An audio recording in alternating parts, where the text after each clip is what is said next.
Hi friends, ഞാൻ ഫുഡീസിൻ്റെ Onam special എപ്പിസോഡിൽ ഞാൻ ഇന്ന് ചെയ്യുന്നത് കൂട്ടുകറിയാണ്. അപ്പം ഇതാണ് ഞാൻ ഉണ്ടാക്കിയ കൂട്ടുകറി. വളരെ നല്ല ടേസ്റ്റാണ് ഈ കറിക്ക്. ഇതിൻ്റെ അകത്ത് മെയിനായിട്ടുള്ളത് കായയും ചേനയും പിന്നെ കടലയാണ് ഉള്ളത്. അപ്പോൾ ഇതെങ്ങനെയാണ് ഉണ്ടാക്കുന്നതെന്ന് ഞാൻ പറഞ്ഞുതരാം. അപ്പോൾ നമുക്ക് വീഡിയോയിലേക്ക് പോകാം.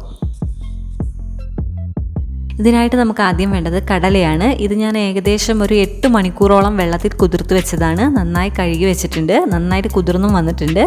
ഏകദേശം ഒരു 3/4 കപ്പോളം ഞാൻ എടുത്തിട്ടുണ്ട്. പിന്നെ കൂട്ടുകറിക്ക് വേണ്ടത് കായാണ്. ഇത് ഏകദേശം ഒരു വാഴക്കയുണ്ട്, ഞാൻ ചെറുതായി മുറിച്ച് വെച്ചതാണ്. പിന്നെ വേണ്ടത് നമുക്ക് ചേനയാണ്. ഇത് വാഴക്കേനേക്കാട്ടും കുറച്ചുകൂടി ഉണ്ട്. ഇതും അതേപോലെ തന്നെ മുറിച്ച് വെച്ചതാണ്. ഏകദേശം ഒരു കപ്പോളം ഞാൻ എടുത്തിട്ടുണ്ട്. ഇനി നമുക്ക് കടലയൊന്ന് വേവിച്ചെടുക്കാം. അതിനൊരു കുക്കറിലേക്ക് ഇട്ട് കൊടുക്കാം. ഇനി അതിലേക്ക് ഉപ്പിട്ട് കൊടുക്കണം. കടലയ്ക്ക് വേണ്ടി മാത്രമുള്ള ഉപ്പ് ഇട്ട് കൊടുത്താൽ മതി. ഒരു 1/4 ടീസ്പൂൺ ഇട്ട് കൊടുത്താൽ മതി. പിന്നെ നമുക്ക് ആവശ്യത്തിന് വെള്ളം, ഏകദേശം 1 ഗ്ലാസോളം വെള്ളം ഞാൻ ഒഴിച്ചു കൊടുത്തിട്ടുണ്ട്. ഇനി ഇത് അടച്ചു വെച്ച് നമുക്ക് വേവിക്കാം. ഏകദേശം ഒരു 5-6 വിസിലുകൊണ്ട് കടല വേവും. അപ്പോഴത്തേക്കും നമുക്ക് കായയും ചേനയും കൂടെ വേറൊരു പാത്രത്തിൽ വേവിച്ചെടുക്കാം.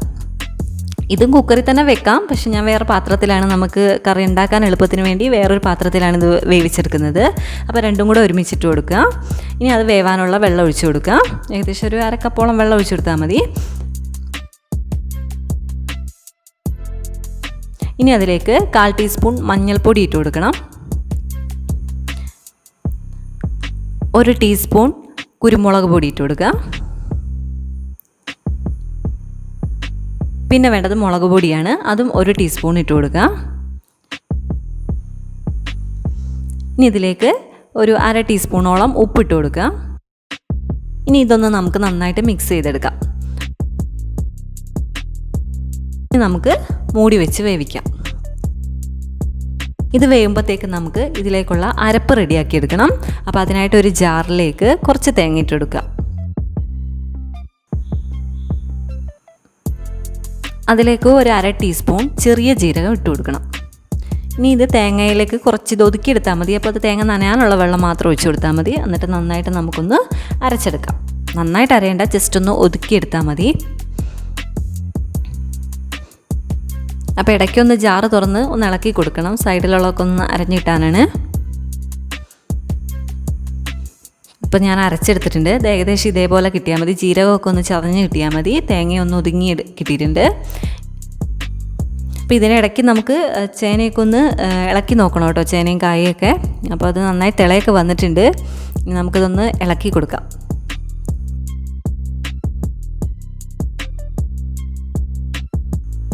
നന്നായി വെന്ത് കിട്ടണം അത്. അപ്പോൾ ഇടയ്ക്ക് വെന്തോന്നൊക്കെ ഒന്ന് നോക്കണം. ഇതിപ്പോൾ ആയിട്ടില്ല, കുറച്ചും കൂടെ ആവണം. അപ്പോൾ ഒന്നുകൂടെ നമുക്ക് മൂടി വെച്ച് വേവിക്കാം. അപ്പം കടല ആയിക്കൊണ്ടിരിക്കുന്നുണ്ട്. അപ്പോൾ നമുക്ക് ഇപ്പം ഞാൻ 6 വിസിലടുപ്പിച്ചു. സ്റ്റൗ ഓഫ് ചെയ്തിട്ടുണ്ട്. ഇനി ഇത് മാറ്റി വെക്കാം. ഈ സമയത്ത് നമുക്ക് ഇതിലേക്ക് തേങ്ങ വറുത്ത് ചേർക്കേണ്ടതുണ്ട്. അപ്പോൾ അത് നമുക്ക് വറുത്തെടുക്കാം. അപ്പോൾ ഒരു പാൻ വെച്ച് കൊടുക്കുക. അതിലേക്ക് ഒരു 3 ടീസ്പൂണോളം വെളിച്ചെണ്ണ ഒഴിച്ചു കൊടുക്കുക. ഇനി അതിലേക്ക് ഒരു പിടുത്തം തേങ്ങ ഇട്ട് കൊടുക്കുക. ഇത് നന്നായിട്ട് നമുക്ക് വറുത്തെടുക്കണം. കൈയെടുക്കാതെ ഇളക്കി കൊടുക്കണം. നന്നായി കിട്ടണം, ഒരുപാട് കരിഞ്ഞൊന്നും പോകരുത്. ഒരു പാകത്തിന് ഒരു ബ്രൗൺ കളർ ആവുന്നോടം വരെ നമ്മളിത് വറുത്തെടുക്കണം.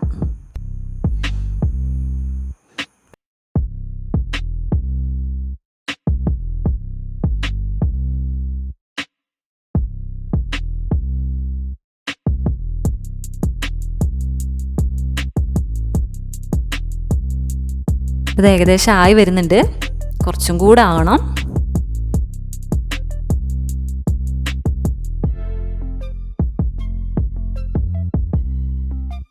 ഒരു ബ്രൗൺ കളർ ആവുന്നോടം വരെ ഇത് വറുത്തെടുക്കേണ്ടതുണ്ട്. അപ്പോൾ ഇത് ഏകദേശം ആയിട്ടുണ്ട്. ഇനി നമുക്ക് സ്റ്റൗ ഓഫ് ചെയ്യാം. ചേനയൊക്കെ വെന്തോന്ന് ഒന്നും കൂടെ നോക്കാം. അപ്പോൾ ഏകദേശം ആയിട്ടുണ്ട്, വെന്തോന്ന് തോന്നുന്നുണ്ട്. വെള്ളമൊക്കെ വറ്റിയിട്ടുണ്ട്. തവി വെച്ചൊന്ന് ജസ്റ്റ് ഒന്ന് ഉടച്ച് നോക്കിയാൽ മതി. ഇപ്പോൾ ചേനയൊക്കെ ഉടഞ്ഞ് കിട്ടുന്നുണ്ട്, കായൊക്കെ. അപ്പോൾ ഇത് നന്നായി വെന്തിട്ടുണ്ട്. ഇനി നമ്മുടെ കടല വെന്തോന്ന് നമുക്ക് നോക്കാം. പ്രഷറൊക്കെ പോയിട്ടുണ്ട്, കടല വെന്തിട്ടുണ്ട്. നല്ലൊരു വെന്ത സ്മെല്ലൊക്കെ വരുന്നുണ്ട്. ജസ്റ്റ് ഒന്ന് കൈ വെച്ച് ഉടച്ച് നോക്കിയാൽ മതി നമുക്ക്. കടല നന്നായി വെന്തിട്ടുണ്ട്. ഞാനൊരു 6 വിസിലടുപ്പിച്ചിരുന്നു. ഇനി നമുക്ക് ഈ കടല ഇതിലേക്ക് ചേർത്ത് കൊടുക്കാം. അതിൽ കുറച്ച് വെള്ളമുണ്ട്, ആ വെള്ളത്തോട് കൂടി തന്നെ ചേർത്ത് കൊടുക്കണം. നമുക്ക് ഇതിപ്പോൾ തീരെ വെള്ളമില്ല ചേനയിലൊന്നും, കുറച്ച് വെള്ളത്തിൻ്റെ ആവശ്യമുണ്ട് ഇതിൽ. അപ്പോൾ ഇനി കടല ചേർത്തിട്ട് നന്നായിട്ടൊന്ന് ഇളക്കി കൊടുക്കണം. ഇനി ഇതിലേക്ക് നമുക്ക് അരപ്പിട്ട് കൊടുക്കണം. നേരത്തെ തയ്യാറാക്കി വെച്ച അരപ്പിട്ട് കൊടുക്കാം.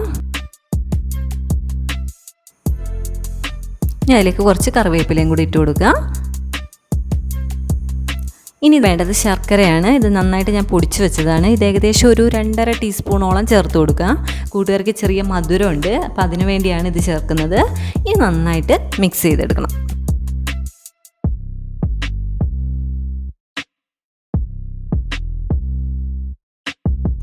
നന്നായി മിക്സ് ചെയ്തിട്ട് ഇത് കുറച്ച് നേരം കൂടെ നമുക്ക് അടച്ച് വെച്ച് ഒന്ന് കുക്ക് ചെയ്യണം. കാരണം ഈ അരപ്പൊക്കെ അതിലേക്കൊന്നും, അരപ്പും മധുരവും ഒക്കെ ഒന്ന് നന്നായി പിടിക്കണം ഇതിലേക്ക്. ഇപ്പോൾ ആയിട്ടുണ്ട്. ഞാനൊരു 2 മിനിറ്റ് അടച്ച് വെച്ചിരുന്നു. ഇപ്പോൾ ഒരു ഏകദേശം കുറുകിയ പോലെ വന്നിട്ടുണ്ട്. എനിക്കൊരു പൊടി ഉപ്പിൻ്റെ കുറവുണ്ടായിരുന്നു, അപ്പോൾ ഞാനത് ഇത്തിരി ഇട്ട് കൊടുത്തിട്ടുണ്ട്. ഈ സമയത്ത് ഉപ്പൊക്കെ നോക്കണം. ഇനി നമ്മൾ നേരത്തെ തയ്യാറാക്കി വെച്ചിട്ടുള്ള വറുത്ത തേങ്ങ അത് ഇതിലേക്ക് ഇട്ട് കൊടുക്കണം. ഇതാണ് കൂട്ടുകറീൻ്റെ വളരെ ടേസ്റ്റാണ് വറുത്ത തേങ്ങ ഇട്ട് കൊടുക്കുമ്പോൾ. അപ്പോൾ അതതിലേക്ക് ചേർത്ത് കൊടുക്കുക.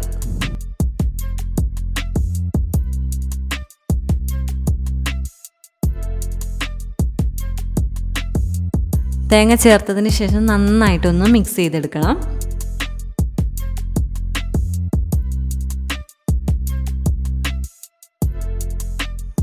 എന്നിട്ട് നമുക്കിതായിട്ടുണ്ട്. ഇനി സ്റ്റൗ ഓഫ് ചെയ്യാം.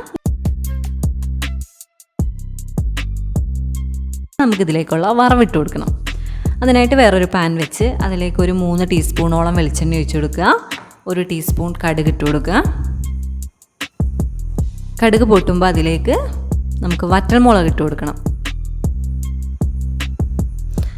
2 വറ്റൽമുളകേ ഞാൻ ഇട്ടിട്ടുള്ളൂ, 2 3 വേണം ഇടാം. കുറച്ച് കറിവേപ്പിലയും കൂടി ഇട്ട് കൊടുക്കുക. നന്നായിട്ടൊന്ന് മൂത്തിട്ട് നമുക്ക് ഇത് കൂട്ടുകറിയിലേക്ക് ചേർത്ത് കൊടുക്കണം. ഇപ്പോൾ ഇതായിട്ടുണ്ട്. ഇനി നമുക്ക് കൂട്ടുകറിയിലേക്ക് ഒഴിച്ചു കൊടുക്കാം അത്. അപ്പോൾ നമ്മുടെ കൂട്ടുകറി റെഡി ആയിട്ടുണ്ട്. ഇനി ഇത് നന്നായിട്ടൊന്ന് മിക്സ് ചെയ്തെടുക്കാം.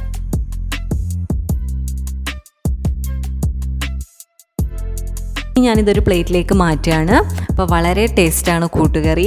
അപ്പോൾ ഇതെന്തായാലും എല്ലാവരും ഒന്ന് ട്രൈ ചെയ്ത് നോക്കണം. അപ്പോൾ വീഡിയോ ഇഷ്ടപ്പെട്ടെങ്കിൽ ലൈക്ക് ചെയ്യുക, കമൻറ്റ് ചെയ്യുക. പിന്നെ എൻ്റെ ചാനൽ സബ്സ്ക്രൈബ് ചെയ്യാത്തവർ സബ്സ്ക്രൈബും കൂടെ ചെയ്യുക. പിന്നെ പുതിയൊരു ഓണ വിഭവമായിട്ട് ഞാൻ വീണ്ടും വരുന്നതായിരിക്കും.